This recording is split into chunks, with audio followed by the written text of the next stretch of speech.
చంద్రబాబు సర్కార్ ప్రవేశపెట్టిన budget బండారాన్ని YS Jagan ఆధారాలతో సహా బయటపెట్టారని వైఎస్ఆర్సీపీ నంద్యాల జిల్లా అధ్యక్షుడు కాటసాని రాంభూపాల్ రెడ్డి అన్నారు. తమ హయాంలో రాష్ట్రం మరో శ్రీలంక అవుతుందని చంద్రబాబు పవన్ దుష్ప్రచారం చేసి అధికారంలోకి వచ్చారని దుయ్యబట్టారు.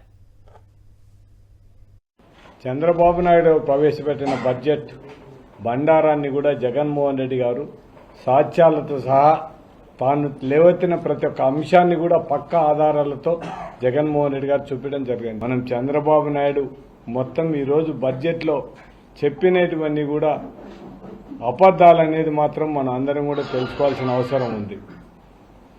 జగన్మోహన్ రెడ్డి పక్కా ఆధారాలతో అవన్నీ కూడా చూపించడం జరిగింది. మీకు చేతనైతే దీనికి అందరికీ కూడా సమాధానాలు చెప్పమని ప్రతి ఒక్క విషయంలో కూడా మనం ఒక్కసారి ఆలోచన చేస్తే మా వైఎస్ఆర్సీపీ ప్రభుత్వం ఉన్నప్పుడు ఇదే చంద్రబాబు నాయుడు అయితేనేమి పవన్ కళ్యాణ్ అయితేనేమి వీళ్ళందరూ కూడా ఈ రాష్ట్రాన్ని మరొక శ్రీలంక చేస్తున్నారు.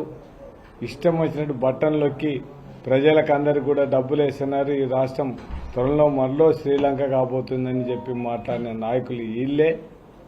ఎలక్షన్లు ఒక 4 నెలలు ఉందనగా సూపర్ 6లు సూపర్ 7లని పెట్టి ప్రజలందరినీ మోసం చేసి